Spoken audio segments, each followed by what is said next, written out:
नमस्कार, मैं प्रद्युमन जोशीला। आज के इस वीडियो में बात करेंगे ब्राह्मण संसद की। जी हाँ, 2 जुलाई रविवार को प्रदेश की राजधानी चंडीगढ़ के नज़दीकी लगते शहर पंचकुला में ब्राह्मण समाज के द्वारा ब्राह्मण संसद का आयोजन किया गया। इस ब्राह्मण संसद में प्रदेश के तमाम राजनीतिक दलों के प्रमुख जो ब्राह्मण चेहरे थे वो उपस्थित रहे। इसके अलावा खेलों, सांस्कृतिक गतिविधियों और अन्य प्रकार की जो सामाजिक गतिविधियों के में जो ब्राह्मण चेहरे अग्रणी हैं वो तमाम चेहरे वहां उपस्थित रहे। यहाँ मैं दर्शकों को बताना चाहूँगा, प्रदेश में वर्तमान में 4 ब्राह्मण सांसद हैं, जिनमें 3 भारतीय जनता पार्टी के और चौथे निर्दलीय हैं लेकिन भारतीय जनता पार्टी के समर्थक हैं। जिनमें राज्यसभा के 2 सांसद हैं, एक lieutenant general retired doctor DP Vats ji, दूसरे पूर्व केंद्रीय मंत्री और प्रदेश के बहुत बड़े नेता रहे किसी समय विनोद शर्मा के बेटे कार्तिकेय शर्मा। जबकि लोकसभा में भी 2 सांसद हैं, जिनमें रोहतक से पूर्व मुख्यमंत्री चौधरी भूपेंद्र सिंह हुड्डा के बेटे दीपेंद्र सिंह हुड्डा, जो लगातार कई बार सांसद रहे, उनको मामूली अंतर से हरा करके देश की सबसे बड़ी पंचायत में गए। करनाल और सोनीपत से पहले भी सांसद रहे अरविंद शर्मा और सोनीपत से दूसरी बार लगातार जीते। वर्तमान में चौधरी भूपेंद्र सिंह हुड्डा को हरा करके जो चुनाव जीते रमेश कौशिक, ये 4 सांसद हैं। इसके अलावा प्रदेश के मनोहर मंत्रिमंडल में मूलचंद शर्मा कैबिनेट के मंत्री हैं। इन सब के बावजूद इस ब्राह्मण संसद में केवल मात्र 1 सांसद हरियाणा प्रदेश से सम्मिलित हुए और वो सांसद रहे जनरल डीपी वत्स। डीपी वत्स इस ब्राह्मण संसद में शामिल हुए। उन्होंने बहुत ही जो है अपनी लंबी चौड़ी बातें रखी और बड़ी सारगर्भित उन्होंने बातें रखी, जिस पर दर्शकों ने बड़ा ध्यान से सुना। इस ब्राह्मण संसद की अगर हम बात करें तो इसमें भारतीय जनता पार्टी के पूर्व प्रदेश अध्यक्ष रहे श्री रामविलास शर्मा जी उपस्थित रहे। इसके अलावा पूर्व केंद्रीय मंत्री विनोद शर्मा उपस्थित रहे। विधायक जो है मोहनलाल बड़ोली उपस्थित रहे। कांग्रेस के बादली से विधायक कुलदीप वत्स इसमें उपस्थित रहे और बड़े क्रांतिकारी जो नेता हैं नवीन जयहिंद, वो इसमें उपस्थित रहे। इसके अलावा भी बहुत से नेता उपस्थित रहे। अगर हम बात करें इस ब्राह्मण संसद की, तो इस ब्राह्मण संसद में सभी पार्टियों के जो प्रमुख नेता थे वो उपस्थित रहे। इसके अलावा अगर बात करें इस ब्राह्मण संसद की जो सबसे बड़ी बात निकल करके आई, जिस पर मैं जो है दर्शकों की निगाह दौड़ाना चाहूँगा, उससे पहले दर्शकों को एक बात जरूर बताना चाहूँगा। अभी पिछले कुछ दिनों से देश और प्रदेश के अलग अलग हिस्सों में जाट संसद जो है चल रही है और जाट संसद जयपुर, दिल्ली से होते हुए देश के अलग अलग कोनों में जो है जाट समाज के लोगों द्वारा आयोजित की जा रही है। उसी की तर्ज पर यह ब्राह्मण संसद आयोजित की गई, जो समाज को एकजुट करने के लिए और विशेषकर जो एक बात, विभिन्न समाज जब इकट्ठा होता है, अलग अलग जातियों का कह लीजिए, अलग अलग धर्म के लोग, अलग अलग जातियों, अलग अलग समाज के लोग जब एक मंच पर इकट्ठे होते हैं, तो उसमें सबसे बड़ी बात यह होती है कि उस समाज के जो विभिन्न राजनीतिक दलों में जो नेता हैं, जो आपस में बयानबाजी करते रहते हैं एक दूसरे की, जिससे एक कड़वाहट आती है राजनीतिक संबंधों में, सामाजिक संबंधों में, वो कड़वाहट काफी हद तक कम होती है। अब मैं अगर बात करूं ब्राह्मण संसद की, तो उसमें सबसे बड़ी बात जो रही वो ये रही कि भारतीय जनता पार्टी के सांसद, फौज के जनरल रहे जनरल डीपी वत्स ने अंतरजातीय शादियों की बात करके, अंतरजातीय शादियों की वकालत करके एक बहुत बड़ा बम जो है उस ब्राह्मण संसद में उन्होंने फोड़ने का काम किया, जिस पर बड़ी अपार तालियां बजी। उन्होंने ब्राह्मणों का महिमा मंडन करते हुए, ब्राह्मण समाज का महिमा मंडन करते हुए अंतरजातीय शादियों की घोर वकालत की, जिस पर एक तरह से हम ये कहें कि ठहाकों से, तालियों से जो है पूरा सदन गूंज उठा और उन्होंने एक ब्राह्मण संसद में एक तरह से अंतर्जातीय विवाह की बात करके और विभिन्न जातियों को ब्राह्मण समुदाय से जोड़ने की बात करके और बुलेट की बजाय बैलेट के जमाने की उन्होंने बात की, जिससे उस संसद में एक तरह से एक बम जिसको हम कह सकते हैं वो अंतर्जातीय जातियों का एक बम उन्होंने फोड़ने का काम किया।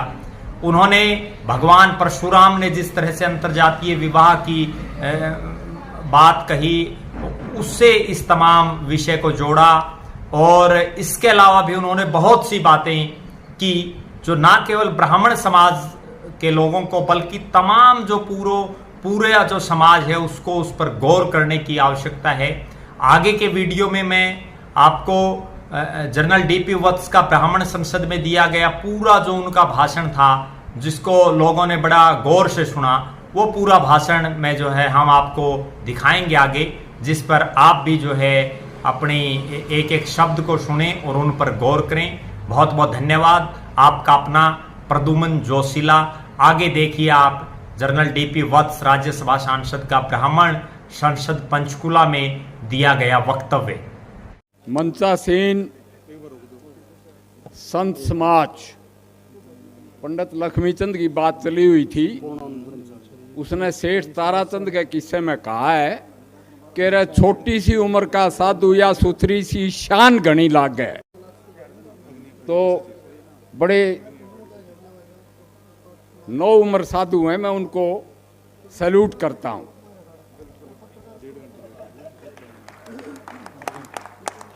फिर मेरे सामने मेरे बुजुर्ग बैठे, मेरे सीनियर बैठे, मेरे भाई बैठे। ये पूरा भरा था खचाखच ऑडिटोरियम, मगर बात वाह है बामण से भूख नहीं उठती। हाँ, और भूखे भजन ने भयो गोपाला। तो रामविलास जी की रागनी लगी तो बहुत सुंदर, फिर भूख लग आई, क्या करें। मैं भी सारे यहाँ पे कांग्रेस के भी बैठे मेरे सामने, कुलदीप वत्स जी, नवीन जैन आ गया, बोला उधर से आगे देवता सारे, उधर से राजा नल आ गया। और मन आंधे क्या कितना आ गया, नु बोला ना ठीक सुन। फिर मैं बोला जरा ठीक ठीक बोलिए, यहाँ सारे बैठे हैं, बुजुर्ग भी बैठे हैं, हमारे वर्ग ही बैठे हैं। नु बोला ठीक है, एक बात मैं साफ कहूँगा, ये पहलवानों वाली चलिया हुआ था विवाद, और ये हमें बीच बीच में गालियाँ भी दे देता है, मीठी मीठी मन दे वाकिया न करड़ी दे। तो मैं फिर भी जो हमें गाली देता है, जो हमारी पार्टी के खिलाफ है, मैं उसका ज़रूर वीडियो सुनता हूँ, उसका ज़रूर यूट्यूब पे फॉलो करता हूँ, चाहे मेरी जेब से 4 आने जानते हों। तो मैंने कहा कि भाई तू थोड़ा सा ठीक ठाक बोलिए। वैसे मैं मानता हूँ सबके सामने, ये तो मान ही गया रामविलास कि भाई पैरावर की ज़मीन का जनक तो यही है। फिर पर्दे के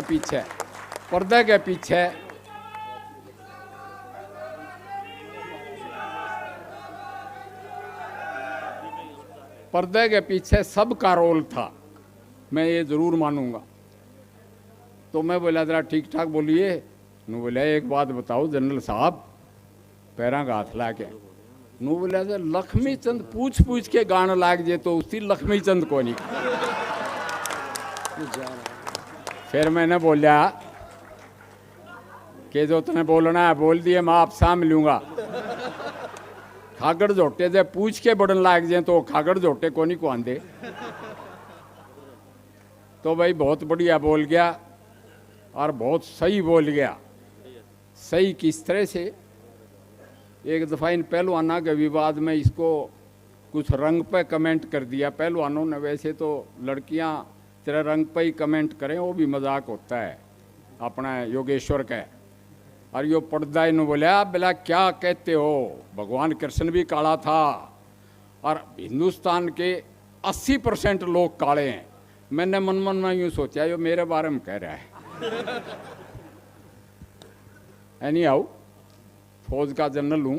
पहले तो ये बच्चे गए, आप आओ ब्राह्मण संसद। मैंने सोचा भी थोड़ा दिमाग, मैंने कहा यार और तो बात सब ठीक है, कर्नल तक मेजर तक तो ठीक है, फौज का लेफ्टिनेंट जनरल बहुत सीनियर रैंक हो जाता है, और उस रैंक का आदमी मैं किसी कास्ट की संसद में जाऊं तो मेरे ये जो फौजी अफसर हैं, पूरा चंडीगढ़ और पंचकुला और ये भरा बैठा गुड़गांव है, ये यूं कहेंगे जनरल साहब का दिमाग खराब हो गया। फिर भी मेरे को ये शमशेर पीछे खड़ा है।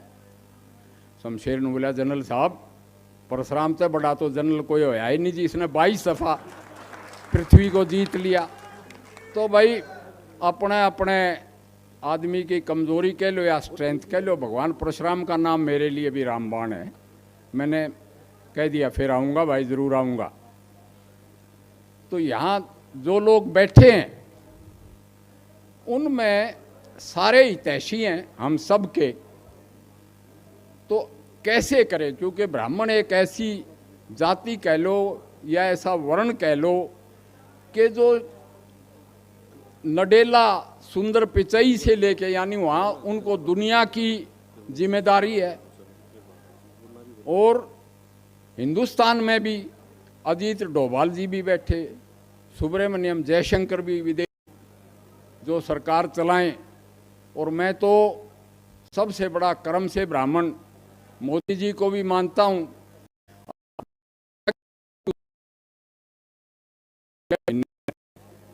तो उसमें हम सब का उद्धार कैसे हो, जैसे मैं नवीन को भी कह रहा है, ये भाई महावीर गुड्डू भी सामने बैठा है, पंडित जी विनोद जी भी बैठे हैं। मैं ये कहता हूँ भाई हम नकली गाने सीख लो। नकली गाने कैसे, ऊपर से तो पॉलिटिक्स में गाली देनी पड़ती हैं, मैं भी कुलदीप वंश न दूंगा, मगर तड़े तड़े एक दूसरे का काम कर दिया करो। कैसे,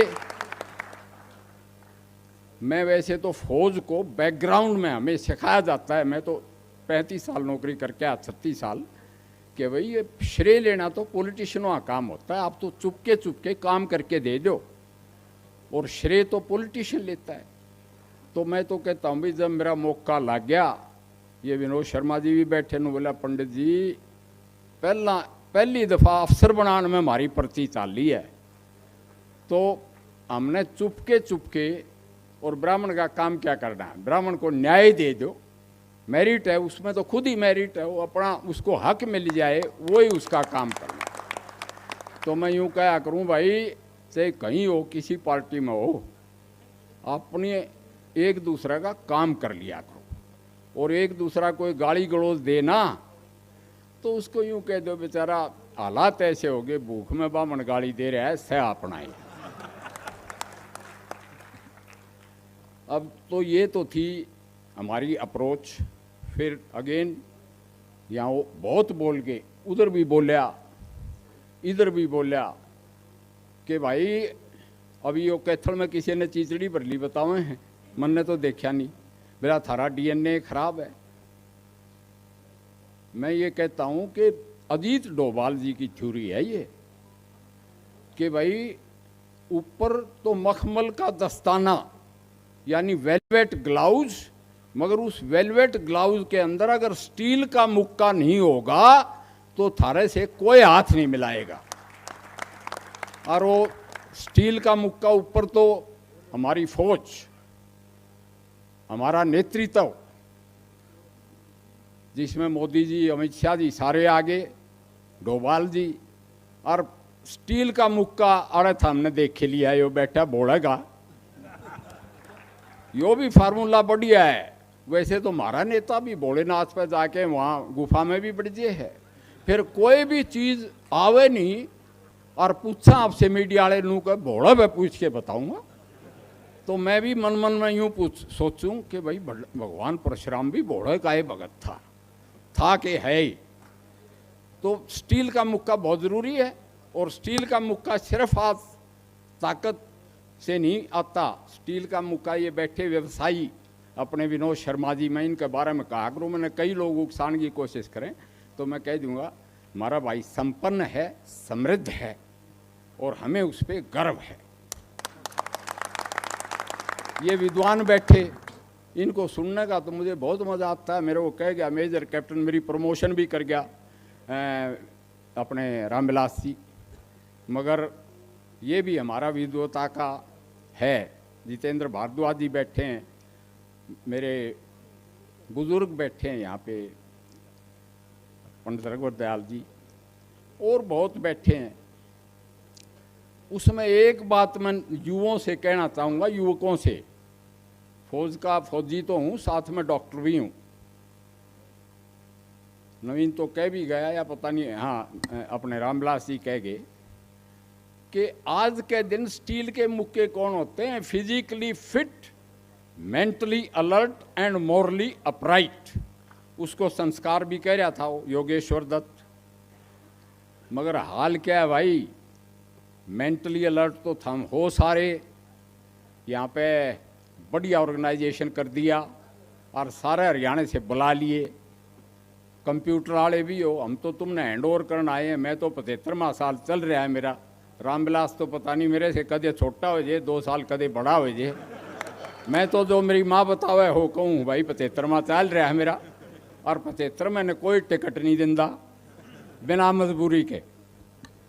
तो उसमें मैं ये ज़रूर कहूँगा कि मेरा हाल पूछेंगे कैसा है ताऊ, तबीयत कैसी है, तेरा घुटना दुखे था।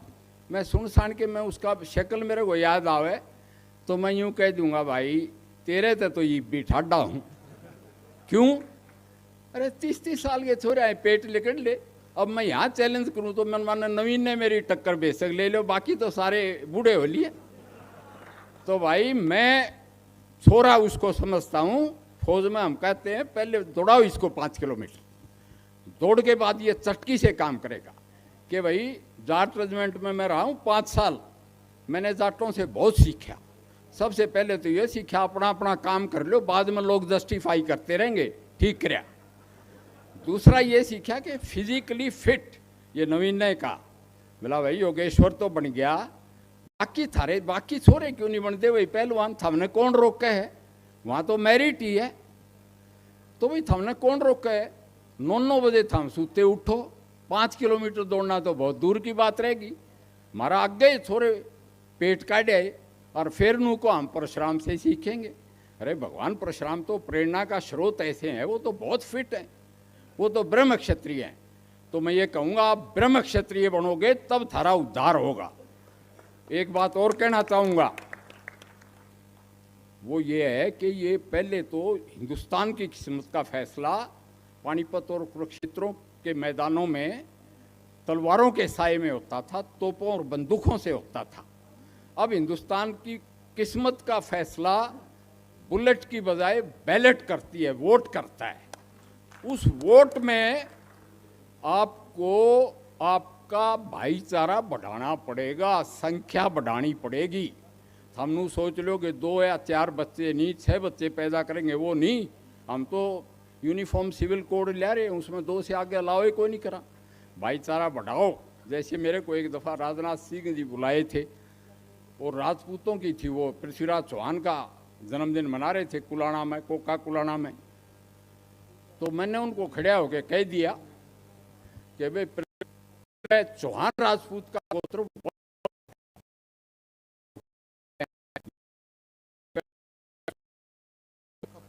ककराड़ी टांकरी में सारा हरियाणा में बांटू हूँ। बिला जी बहुत बहुत शुक्रिया महाराणा साहब। तो मेरा गोत का गांव है, थारा भी गोत वत्स और मेरा भी गोत वत्स। यही मैंने कोके कुलाना में कही, वहाँ भी राजपूत धर्मशाला में 11 लाख रुपए दे के आ।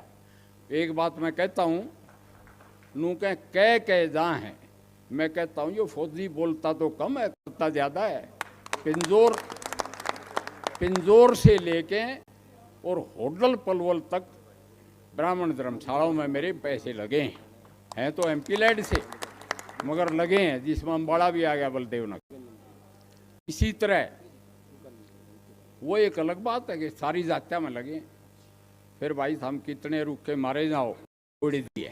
तो भाई सुथरे सुथरे बालक जड़े हैं अपने छोरिया के ले आओ, उसमें क्या अर्ज पड़े है।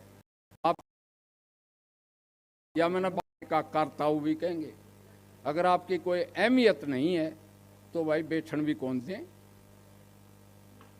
परशुराम की औलाद हो, भगवान परशुराम का हमारे ऊपर आशीर्वाद है, घबराने की जरूरत नहीं है। आपको चिंता अमेरिका से लेके पूरे ब्रह्मांड की है, वो मैंने गिनाया।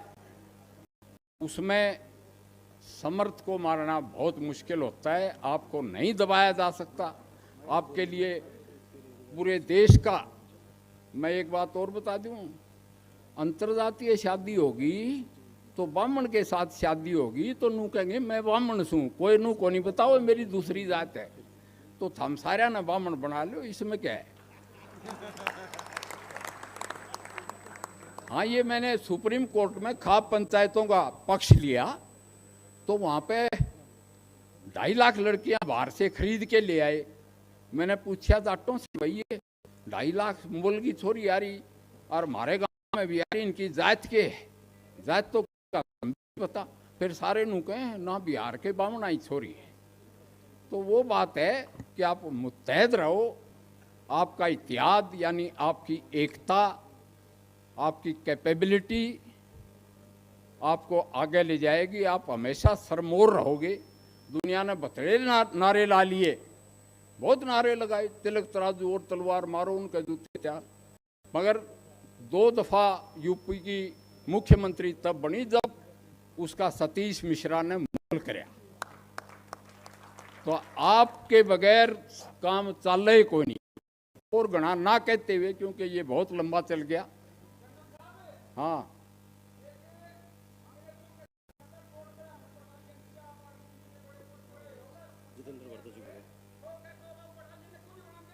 देखो मेरी बात, देखो भाई सुनो सुनो, इसका ना नहीं, यो मेरा ही चेला है। हाँ, यो गौड़ ब्राह्मण बटालियन वाला मैंने आज भर्ती कर दिया, 5 किलोमीटर रोज दौड़ा कर फिर मेरे दौरा आ जाना। जय हरियाणा, जय हिंद।